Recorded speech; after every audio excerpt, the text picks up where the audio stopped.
प्यारे दोस्तों, अगर मैं आपसे पूछूं कि दुनिया का सबसे अमीर शख्स कौन था, तो यकीनन अक्सर लोग जवाब देंगे कारून।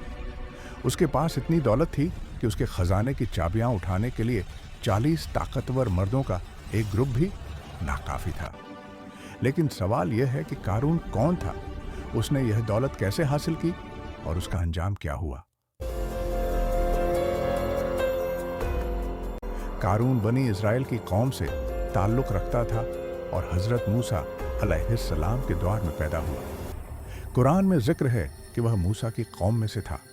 कुछ रिवायतें यह भी बताती हैं कि कारून हज़रत मूसा का चचाज़ाद भाई था। दोनों की नस्ल कुछ हद तक मिलती थी। कारून बिन यसहर बिन का बिन लियाब बिन याकूब के ख़ानदान से था, जबकि हज़रत मूसा बिन इमरान बिन काहफ के ख़ानदान से थे। इस तरह दोनों का रिश्ता काहफ बिन लावी पर आता है। कारून की शुरुआती ज़िंदगी में वह हज़रत मूसा अलैहिस्सलाम का पैरोकार था। कुछ रिवायतों के मुताबिक वह 40 साल तक एक पहाड़ पर गोशा नशीं रहा और इबादत में मशगूल रहा। उसकी इबादत इतनी मशहूर थी कि उसे अल मुनव्वर यानी नूर वाला कहा जाता था। कहा जाता है कि शैतान ने भी उसे बहकाने की कोशिश की, मगर कारून अपनी इबादत के जरिए उसे कामयाब नहीं होने दिया। वक्त के साथ शैतान ने खुद को एक आदमी की शक्ल में कारून के पास भेजा और आहिस्ता आहिस्ता उसे बहकाने लगा।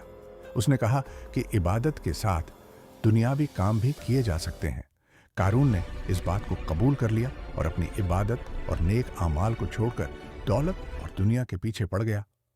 अब सवाल यह पैदा होता है कि कारून ने इतनी दौलत कैसे हासिल की। इस बारे में कई रिवायतें हैं।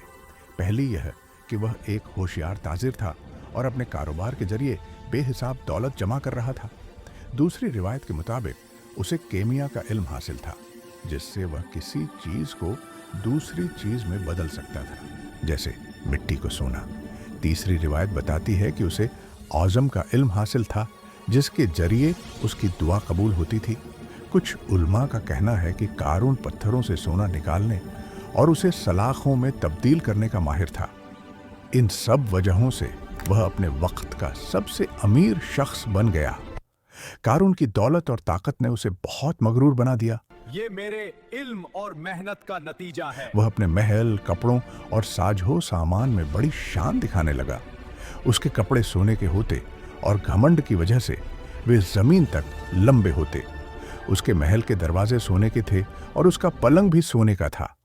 यहाँ तक कि उसके खजाने की चाबियां उठाने के लिए 40 ताकतवर मर्दों की जरूरत होती थी। कुरान में जिक्र है कि अल्लाह ने उसे इतनी दौलत दी कि उसकी चाबियां भी एक ग्रुप को भारी लगती थीं। अगर तुम नबी हो तो लोग सीखें। कारून और हजरत मूसा की कहानी उस वक्त शुरू हुई जब अल्लाह ने बनी इज़राइल पर जकात का हुक्म दिया। हजरत मूसा ने भी कारून को जकात देने का हुक्म दिया। कारून ने इसे झुठलाया मेरा माल मेरा हक है, क्योंकि उसे अपनी दौलत से बहुत मोहब्बत थी। उसने सोचा कि वह अपना माल किसी के साथ बांटेगा नहीं। रिवायतों के मुताबिक कारून ने लोगों को बहकाने की कोशिश की। उसने कहा कि अगर वह हजरत मूसा की बात माने तो उनका माल ले लिया जाएगा। उसने एक बदकार औरत को हजरत मूसा के खिलाफ झूठा इल्जाम लगाने के लिए दौलत दी, लेकिन अल्लाह की मदद से वह इल्जाम नाकाम हुआ। यह वाकया कारून की मूसा के लिए नफरत को बढ़ाने वाला साबित हुआ। कारून ने अपने खजाने और दौलत पर घमंड करना शुरू कर दिया। वह दिखाने के लिए कि वह सबसे बड़ा और सबसे अमीर है, अपनी चाबियों के साथ जुलूस निकालता था। 70 ताकतवर और मजबूत खच्चरों पर उसकी चाबियां रखी जाती थीं। जब यह जुलूस हजरत मूसा के पास से गुजरा तो लोग दौलत के फितने में पड़ गए। अल्लाह का इनाम तुम्हारे लिए बेहतर है। हजरत मूसा ने उन्हें नसीहत की कि अल्लाह का इनाम उनके लिए बेहतर है। कारून ने मूसा की नसीहत नहीं मानी। उसने कहा कि उसकी दौलत उसके इल्म और मेहनत का नतीजा है। अगर तुम नबी हो तो लोग सीखें। और अगर मूसा नबी हैं तो उनकी नबूवत से लोग सीखें। कारून ने मूसा को चैलेंज किया और बद्दुआ करने की बात की। हजरत मूसा ने अल्लाह से दुआ की और अल्लाह ने ज़मीन को हुक्म दिया कि वह कारून और उसके घर को निगल ले। सुबह होते ही अल्लाह के हुक्म से कारून और उसका घर ज़मीन में समा गया। कुरान में लिखा है, तुमको ज़मीन में दबा दिया। कोई भी कारून की मदद न कर सका और वह खुद भी मदद पाने वालों में से नहीं था। इस वाक़ये से यह वाज़ह होता है कि अल्लाह का इंसाफ बिल्कुल दुरुस्त है और घमंड का अंजाम हमेशा तबाहकून होता है। अब सवाल यह है कि कारून का ख़जाना कहाँ है। इसके बारे में कई रिवायतें हैं। कुछ लोगों का कहना है कि उसका महल मिस्र के फ़यूम सूबे में बहरा कारून के करीब था। कहा जाता है कि महल में 3000 कमरे थे और जो लोग इसमें दाखिल होते वह रास्ता भटक जाते। लेकिन आसार ए कदीमा के माहिरीन के मुताबिक यह महल कारून से ताल्लुक़ नहीं रखता था। यह महल और उसका नाम बाद में मिस्रियों ने रखा। कुछ लोग मानते हैं कि कारून का महल इराक़म के नैनवा में था, मगर यह हकीकत नहीं, क्योंकि कारून मिस्र में मौजूद था। आज तक कारून के ख़जाने का कोई ठोस पता नहीं चला।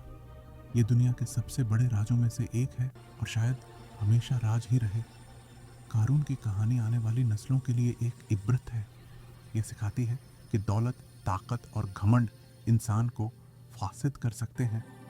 अल्लाह की दी हुई दौलत अगर सही रास्ते पर खर्च की जाए तो बरकत देती है, और अगर घमंड और नफ्स के लिए इस्तेमाल हो तो यही दौलत तबाही का सबब बन जाती है। यूं कारून की कहानी न सिर्फ तारीख का हिस्सा है, बल्कि इबरत, नसीहत और अल्लाह के हुक्म का पैगाम भी है। कुरान में उसका जिक्र इसलिए किया गया ताकि हम सीखें कि दौलत और ताकत सिर्फ अल्लाह के फजल का नतीजा है।